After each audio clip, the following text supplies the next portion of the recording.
For more on today's derailment and how the infrastructure debate is playing out on Capitol Hill, I'm joined by Democratic Congressman Chaka Fattah. He represents sections of Philadelphia and joins me now. Congressman Fattah, thank you so much for being on the show. It's good to be with you.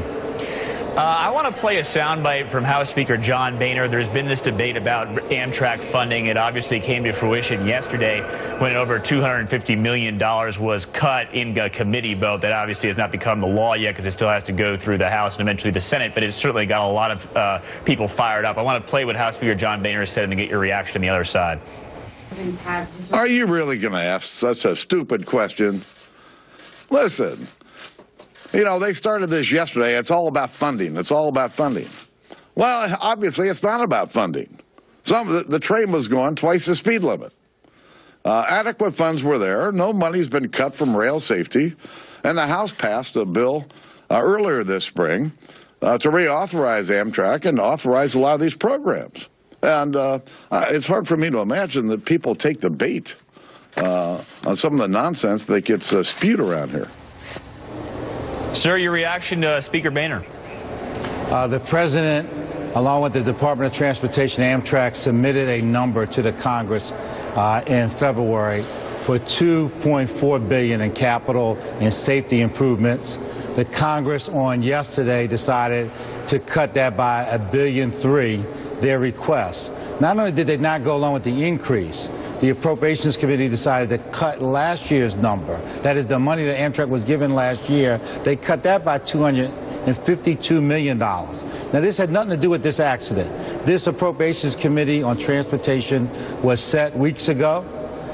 What the Congress could have done is, in lieu of the accident, postpone the meeting. But the Republican majority decided that this was business as usual.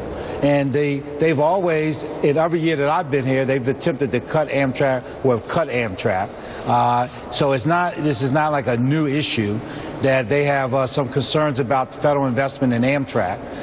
But yesterday's vote was an absolute cut from last year's appropriation of $252 billion, and it was a cut of $1.3 billion from the president's request. Now, the president made a request based on expert review and analysis of what was needed to make our rails safer.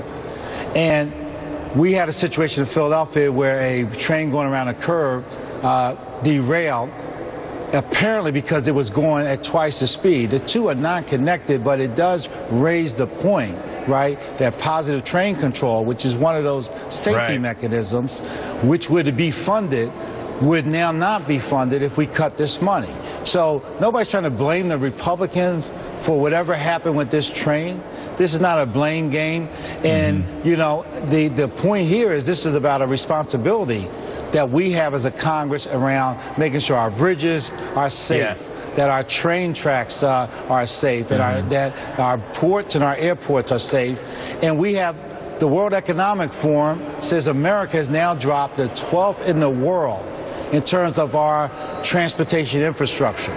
So, and there are Republicans who agree. Congressman Costello from Pennsylvania yesterday said that cutting Amtrak didn't make sense. Let's talk about that, because I think it's a fascinating element of this debate is Congressman Schuster, who's from your neck of the woods, who's the chairman of the Transportation Committee.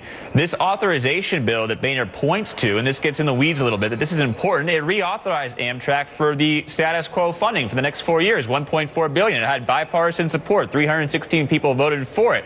How is that bill essentially thrown to the wayside, and then the Appropriations Committee goes in there and takes a knife and cuts $250? How is that possible for the outside observer that may only follow Congress as a layperson? Well, what people need to know is that the Congress passes budgets. They have no meaning. Appropriation bills actually spend money. The two things are different. We also pass authorizations. There are programs that are authorized that never get $1 spent on them. Authorizing a program is like saying this is a permissible activity.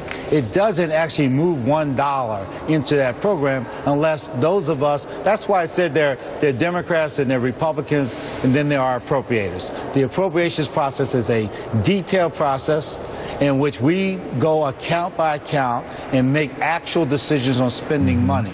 So it's a difference, like you would make up a budget for the month and then you might deviate if, you know, you had to make some emergency exception to what your planned budget was. So budgets are just kind of ideas about how we might spend money. Appropriation bills actually spend the dollars, and we have to understand it because Congress people can have it both ways. They say, look, I voted to authorize Amtrak. But then if you voted in the appropriations bill to cut it from what the president requested, then you're throwing away all of that expertise that was brought to bear to come forward with that recommendation.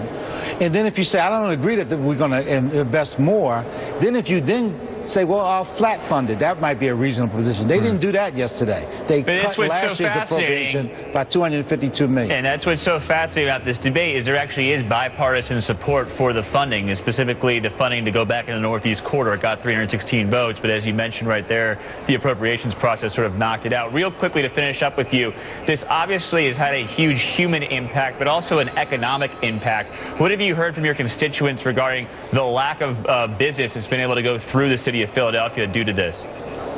Well, you know, I want to thank the airlines. I want to thank the PATCO.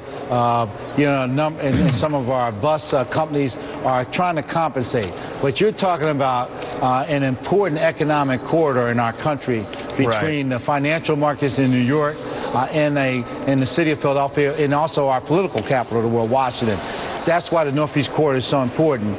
It's not more important than any other area of the country, but this passenger train system is designed so because our air traffic can't take any more congestion. We need to get up and running, but we have to do that with due respect to make sure that we find any and all victims or remains, and that we also finish this safety investigation, even if it costs us a few dollars.